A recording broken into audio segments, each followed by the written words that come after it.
Big Brother, mainstream media, government cover-ups. You want answers? Well, so does he. He's Alex Jones on the GCN Radio Network.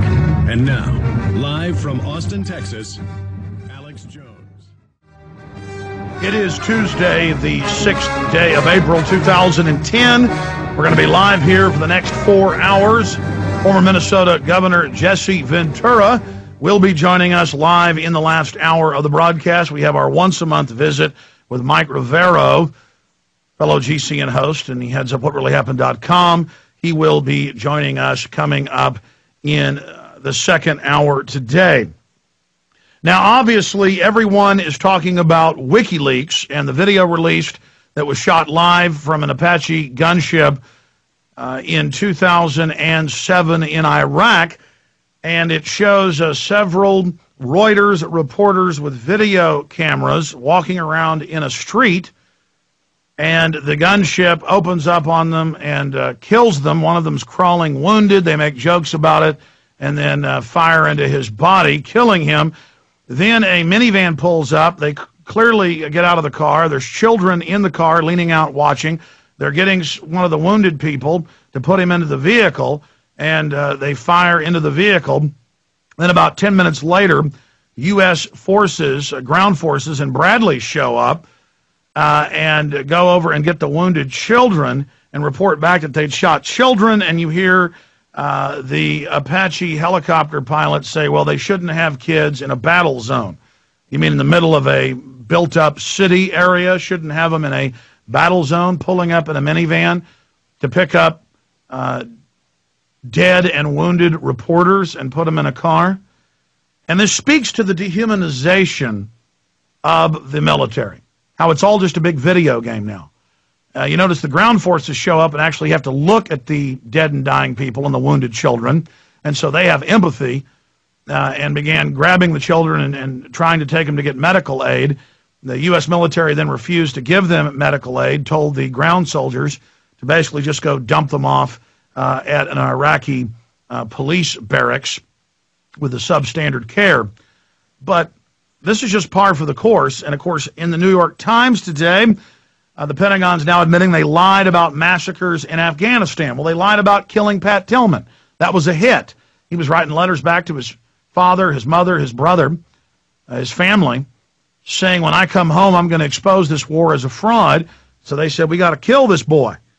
He's been our poster child, but now he's not. We've got to get rid of him. Also, Lieutenant Colonel Tony Shaffer is on record on MSNBC stating that this violated rules of engagement on multiple fronts, but especially once you had wounded on the ground. And you hear the military lying, saying, oh, look, they've got guns. They're picking up weapons as they pick up a person who's wounded, clearly.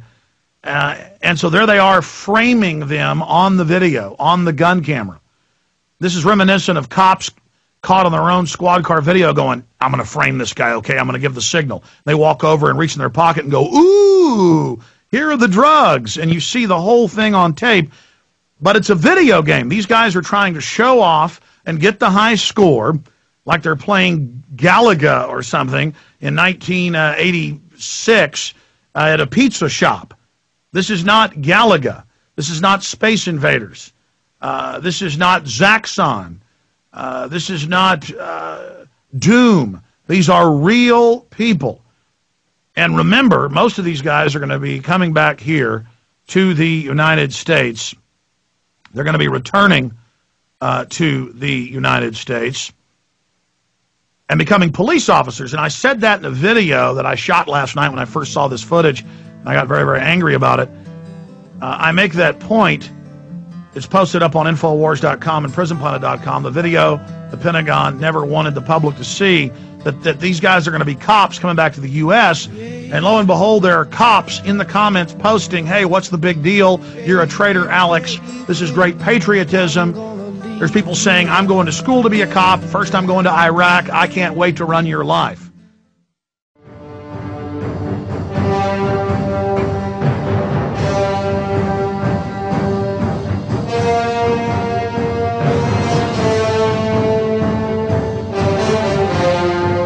If you go to Infowars.com and PrisonPlanet.com, we have multiple versions of the unedited 18-minute gun camera footage from Iraq.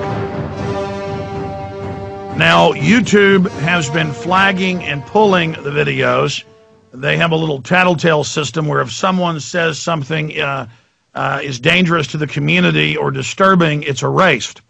They always leave the videos of people sawing heads off up there, but the footage of them throwing puppies off cliffs, throwing hand grenades at dogs, shooting old dogs and laughing about it, killing children and laughing about it, sitting off the highways, randomly shooting up vehicles full of families and laughing as they fall out of the cars, wounded, dead, and dying.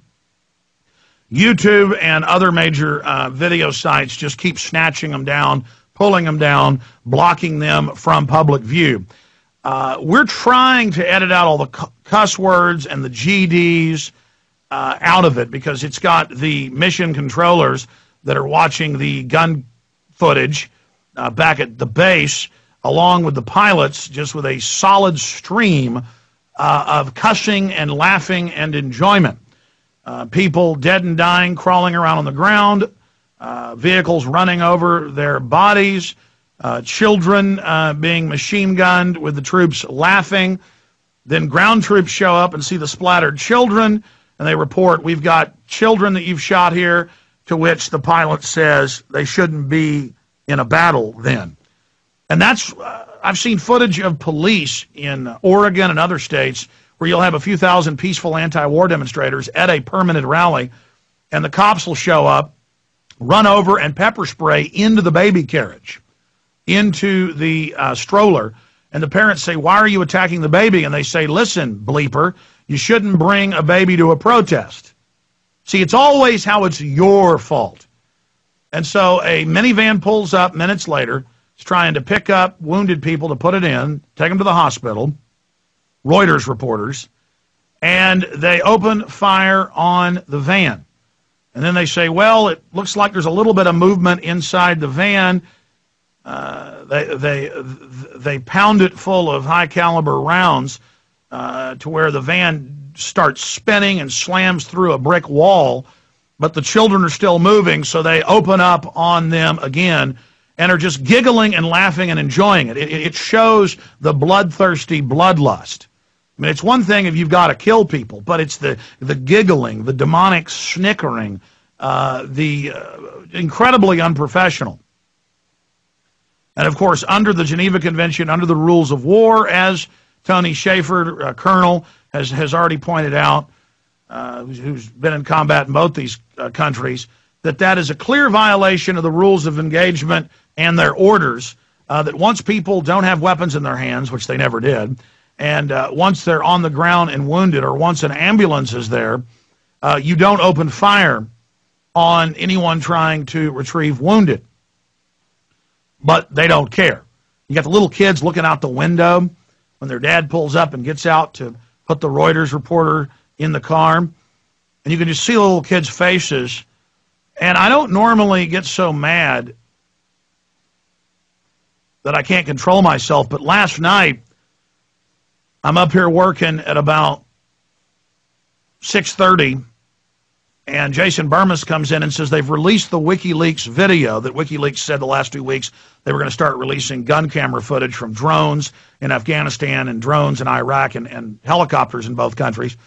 And I went and I watched it, and when I saw the little kids looking out the window, and I heard the helicopter pilot breathing heavy and smacking his lips and giggling psychopathically as he opens fire with the crosshairs right on the little children,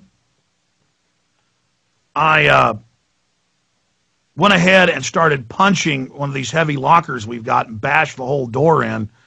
I was able to later fix part of it.